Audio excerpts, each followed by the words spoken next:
Well, first of all, I'm blocked, so let's start there. Oh, so you can't. I probably would have called if I wasn't blocked. The Mercedes-Benz Interview Lounge.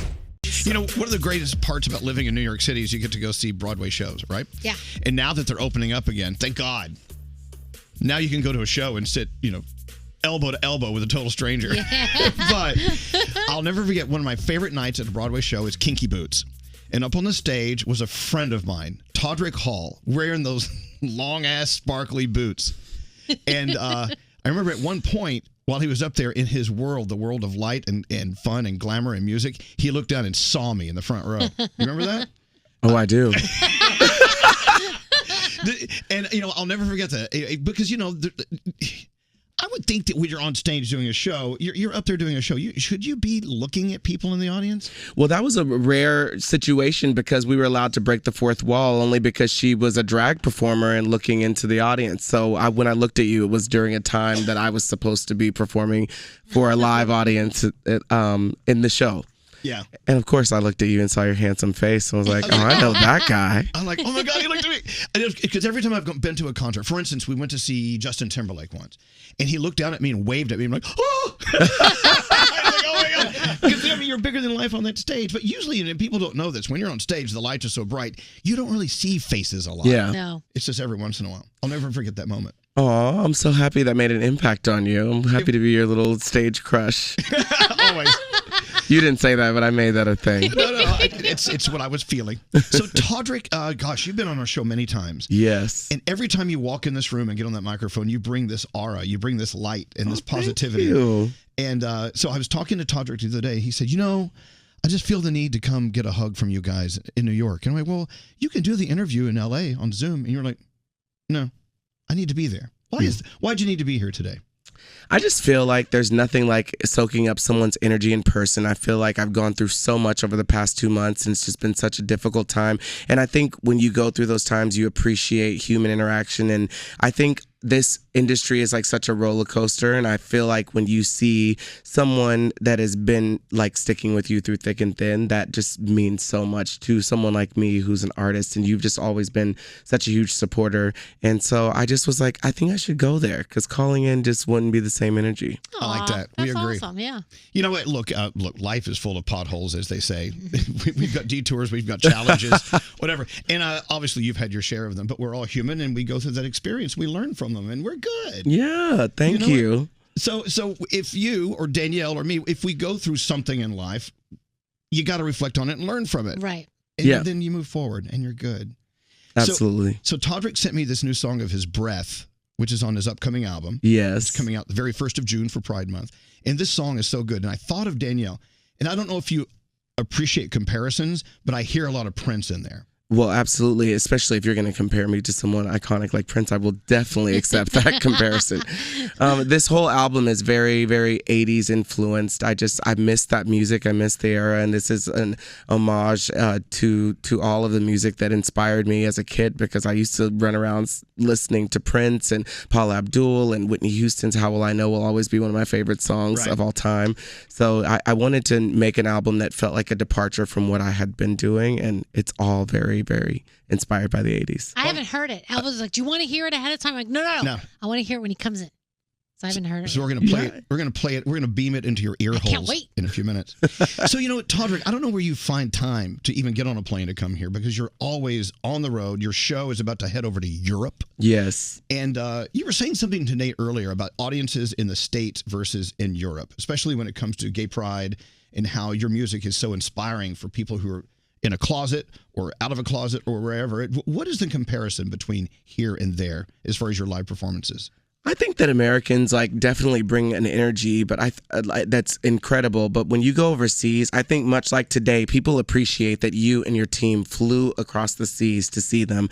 And I think in America, even if you live in Texas, where I'm from, you might not see a celebrity walking down the street, but there's a possibility, when you're living overseas, they just don't think that you're going to walk down the street and ever see Beyonce or Taylor Swift or Ariana Grande. So there's something very, very exciting. And I also think that American culture is pop culture. If you're famous in America, I mean, you know this probably more than anyone, every artist's dream is to break American radio or American pop culture, but Americans, when we become popular in this country, you kind of, subsequently become popular other places. So they just shower you with so much love. Every show is sold out, and they don't really want to take a selfie with you. They just want to tell you how much your music has inspired them, and I just love that as an artist. What are some of the things you hear? I mean, what are they saying to you? I mean, they're hanging a lot on you when they say, you know what, you saved my life. Your song, when I heard it, it changed my outlook on life. I mean, that's pretty heavy to hear people say that, I would assume. I think that it is the greatest compliment that as an artist you can receive. I think sometimes, I love the songs that I create for people to play in the club or whatever, or to dance to, but the songs that I really love are the songs that I wrote from a place of vulnerability, like this song. I don't usually put out songs that would be considered a ballad, but I think that when someone comes to you and says, like, I felt seen and important and necessary to live on this planet because of lyricism that you wrote. Music heightens every emotion, they say, and I just think that sometimes you can hear words or see inspirational quotes, but it doesn't quite do the same thing that someone singing a lyric with a beautiful melody can do to you, and I just think that there's nothing that can match it. That's why music is so important. And sometimes we forget about that, and that's why I wanted to go back to the music of the 80s, because I love music of today, but people were singing in a different way in the 80s. I agree. Yeah. Without doubt. And look, it was awesome. We all appreciate it. That's why, when COVID hit and we were doing, we didn't miss a beat. We were on this show every single day. And because there was an audience that was going to work on the front lines every day, they needed us, right? Yeah. But we also found that listeners wanted to hear familiar music from when they were kids. They needed that chicken soup for the soul stuff, right? So we started whipping out the old songs. We were playing Prince. We were playing everything you're talking about. This station was not playing it until then. And we still do to this day. We still go back and play that music because it means so much. Hey, so the busiest man in show business, Todrick Hall. It's here. Who even has time to flirt with strangers online. Yes. Well, you should. But, getting ready for the world tour, and you went into that god-awful house. Why did you do that? Oh, I am what's that thing called? Celebrity Big Brother. Don't do that. I wish that we would have had this conversation before I had gone in. But honestly, I don't know that I would have not gone in because I just love the game so much. And I think that sometimes like the internet can take something and create something out of it that it might not necessarily need to be. But I love the game. I love the way it's played strategically, and I'm really proud of the game that I played, minus a few moments that were had in the house, because it's just an incredible game, and I've been following it for years. And when I got out of the house, I was like a little bit torn about whether or not I would keep watching it, but I'm just so excited for this summer for it to come back again, and I just love the game. It's just such a cool game. What is it like though? Like they cut you off from everything. Like you can't have communication with anyone. You can't go online and like look up stuff. You don't know what's going on in the world. Like how long does that last? That's crazy to me. It was really, really difficult, and I will say that I'm such a fan of the TV show proper, and I went in playing the game as if I were on a summer season. Like, to me, what I love about that show is that I thought that it was like the Hunger Games or the Squid Games of reality television, that you can go in and you can do anything. But the people that I was on the show with were not super fans of the show as much as I was. Right. So whenever they'd be like, I don't know what's going on, I was like, oh, sure you don't. Wink, wink. And so I was like, I'm going to play this game. So you played the game. Oh my gosh, did I play the game, honey? I was ready. So people in that house that didn't understand the game, they thought you were just sheer terror. Probably like, what's he doing? I don't think they thought that necessarily in the house, but when they got out, they were like, why is he doing this? But I was like, this is how the game is played. It's like Survivor. Like our friend Andrew has been trying to get on Survivor forever, and he says he has the strategy. He knows exactly what to do. He knows how to play that game, so he's going to play it like he thinks. And Andrew's the nicest person ever. Guarantee in Survivor, he will go be nice. You can't be nice and play that. You have to take out, Carson Kressley is one of my favorite people on the planet. He's so funny and has been in this game forever. And as soon as I saw him, I was like, I am obsessed with you. And that is the reason why in this game you cannot stay very long, because he's so likable that you have to get out people who are likable. Yeah. And I don't know that I would play the game any different. I wish that I could have played a regular season rather than a celebrity season, but I made it to the final two. I never was on the block, and I just loved every moment of it, even though it was very difficult. 28 days without sunlight, without seeing your friends, your family, with no music. Question, no music? No music. Why? And I am the most ADHD, like waking up super. Music. There's no like modern. Yeah, I don't understand. Modern culture or news and music. How come they wouldn't listen to music? Because they would have to be able to clear the rights and you're right. You can't listen to music. For when you're a month. when you're in that house, the news keeps moving, the world keeps spinning. What did you miss out in the real world? Were there any breaking stories when? Well, I had just flown to the Ukraine to shoot 2 videos like right before that, and then when I got out, they were in a full-on war, and I thought someone was joking when they told me that. Wow. So that was one thing. Rihanna was pregnant. There was a lot of that was pretty wild. And most importantly, my tour was about to kick off, so I wasn't there to help plan my tour, and the dancers were rehearsing without me. It was just very strange. It was the worst time for me to go into the house. I had just finished Masked Singer. I had just gone, to the Ukraine and finished my album, and then I came out and was like, oh my goodness, what is the world? I would assume it may be a little like coming out of a coma. Like, what happened? Yeah. Is it weird to get back adjusted to everything, like your everyday life, when you're that isolated for so long? I think you really appreciate all the little things that you have the privilege of being able to do. Like, I just wanted to watch an episode of That's So Raven more than anything. Like, I wanted to just listen to Beyonce. I wanted to hear my mom's voice so badly. Like, it was like, you feel like you died, and because no one can reach you. You can't hear anyone's voice, and every little thing. They gave us Play-Doh one day, and I almost cried. And I was like, oh my gosh, there's Play-Doh? something to do. Like, it was just anything that you can do, like just to see the sun. You couldn't see the sky, the trees, or anything. I don't know. It sounds like torture to me. It sounds like they're trying. It sounds like the game is engineered to give you anxiety. Well, I think that's the thing that sometimes people forget. It's not a normal situation, and you don't know what you would do, because our lives, whether you think so or not, are very cush and crafted for us to be able to be comfortable. And when you can't choose what you want to eat, you can't escape anyone. You don't have privacy. Everyone is sharing one bathroom, 11 people, 11 strangers. God. You immediately just lose all sense of reality. To not know what time it is or what day it is, for sure. The producers won't tell you what day it is.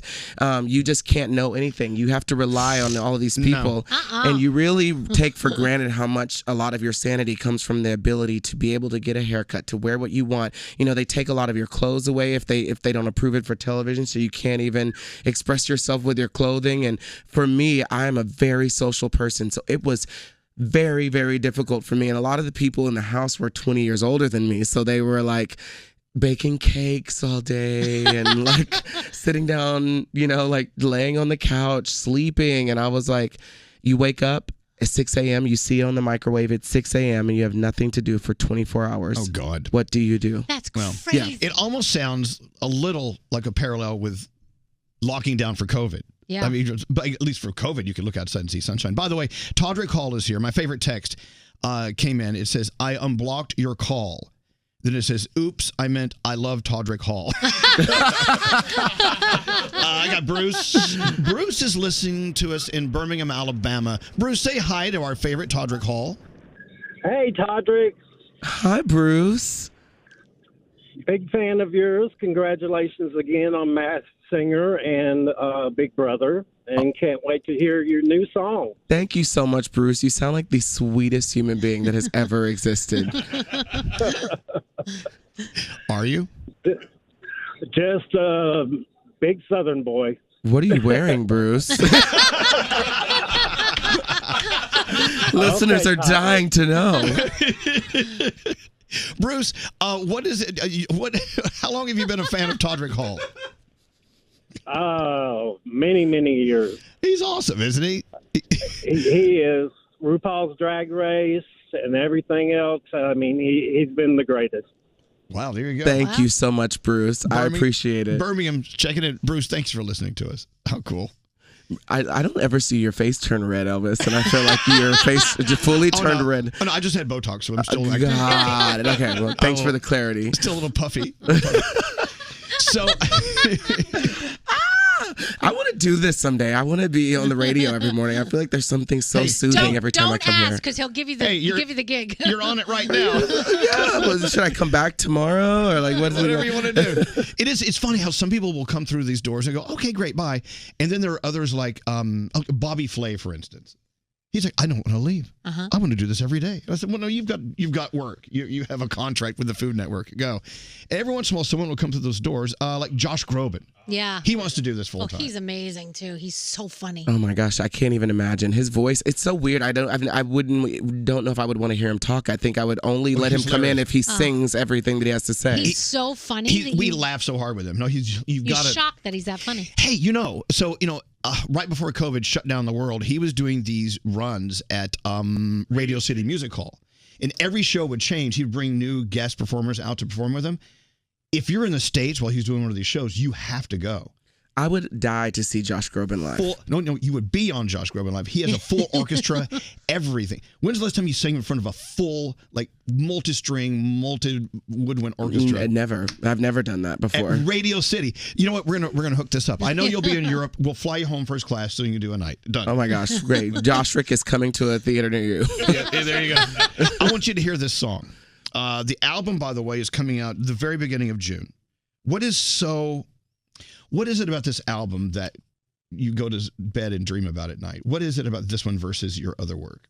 I think that I am, just so you know, very, very insecure about my voice. I've always had a very raspy tone that I don't think that I embraced. But when I was on Masked Singer, there were so many people who weren't familiar with me, and they were just like, I love the Bull's voice. And it gave me a newfound confidence. So I just decided with this album, I really wanted to sing. And this song in particular is about a person that I fell in love with that I probably, my friends would say I should not be in love with. But when you fall in love with that person, it doesn't really necessarily have to make sense. You just are in love with them. And sometimes, even if you find somebody who's a lot less normal, less sociopathic, less bad for you, you still kind of miss that person that stole your heart away. And that's what this song's about. No offense, but you've fallen in love with a lot of people you shouldn't have fallen in love with.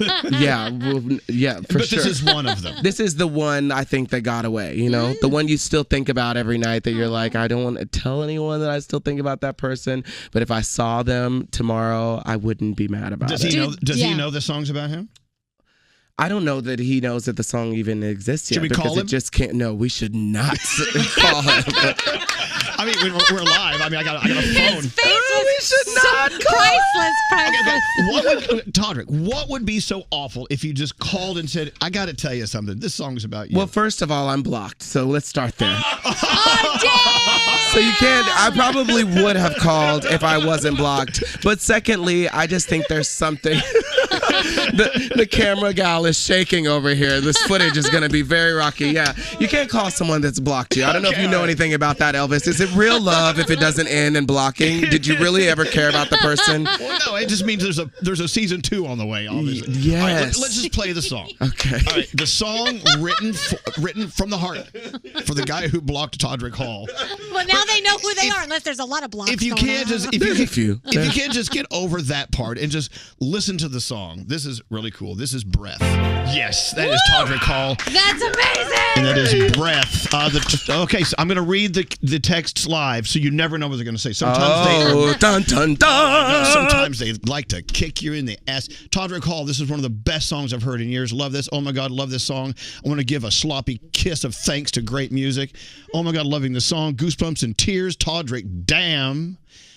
Todrick killed this song. Literally my last relationship right there in music. The vocals on Todrick's new song are fire. Dear Lord, Breath is amazing. Todrick Hall, look at this. Wow. I'm looking for a bad one. Someone says it sounds like Lady Gaga, you and I. We just said that it kind of reminds me of that. Wait, hold on. I'm waiting for a clunker to come by. Oh, my gosh. And who's on guitar? Because that's Jeeve, my producer. He's going to love that so much that you say that. He's such an incredible guitarist. That's amazing. Thank you. Shout out to Jeeve. Sorry, we can't find any clunkers. Oh, wait, hold on. Go down. Oh, hair, nails, heels, toes. Don't know these hoes. That's my favorite song. Oh, my God, that video you did for the song, was it Queen? Yes. Look, do a search for Todrick Hall and Queen. Watch this video. It's fierce as F. It's all his unbelievable. videos are so fun. Thank you. I shot that in the Ukraine, so with all Ukrainian dancers who didn't speak a lick of English. Wow. So I didn't know that. It was insane, and they had to work so hard, and it was freezing cold temperatures there. And so, yeah, shout out to the dancers from the Ukraine. Wow. Can I ask a Masked Singer question? Yes. So there's all these rumors that the costumes are so hard to walk around in, and people were falling backstage. Honey, she was in Kinky Boots. I know, but I need to know how crazy the costume thing is. The costumes are wild because I was the bull, so if there was so much muscle like foam. Wait, that wasn't your natural muscle? Well, yeah, I did a steroid session before it started, just so I could really throw people off. I'm committed, Elvis. I know. No, but I had these gigantic hooves, and for a month and a half while we were shooting the show, I kept going like this to my friends as I was talking, like making hooves with my hands because I was so used to being in the costume. The V between the middle finger and the ring finger. But no, it was really difficult. But then once I got used to it, you saw throughout the season an evolution of me being like comfortable enough that by the end I was falling off a 15-foot scaffolding performing Paula Abdul in my costume. All right, good. Todrick, the album coming up. What's the name of the album? Algorithm. Okay.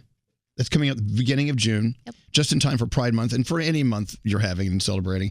Before you leave, because I grew up in Texas. I know what it's like to be a little gay boy in Texas. Mm-hmm. There are a lot of little boys, little girls, young, maybe teens, or in their young 20s, who are listening to you right now, who are like trying to find their dream and make their dream come true. But there's a roadblock. Yeah. There's a detour. What do you have to say? What's your line of inspiration for anyone out there? It doesn't matter if it's being lesbian or gay or trans or whatever. Anyone in life that's trying to find their way, because you're finding yours. Yeah, but I feel when I talk to people who are in that position, I feel like I still identify with them so much. I haven't had the level of mainstream success that I dreamt of when I moved to LA, but I think that the journey is like more than half the fun. So I would say the world is no longer like in a place where you have to fit into a certain box to be famous. I mean, Lizzo is out there like absolutely like changing the game and living in her truest form, and being a representative of the LGBTQ plus community as a fierce ally, like and changing names and changing hearts. I just think that now is the time that if you have an art or a story or a voice or something that you would like to put out into the world has never been more ready than it is right now to hear those stories. So go out, chase your dreams. Don't accept no for an answer. The harder you have to fight, the more people are going to appreciate you and applaud you when you get to the finish line. And how do you get up after someone kicks your ass?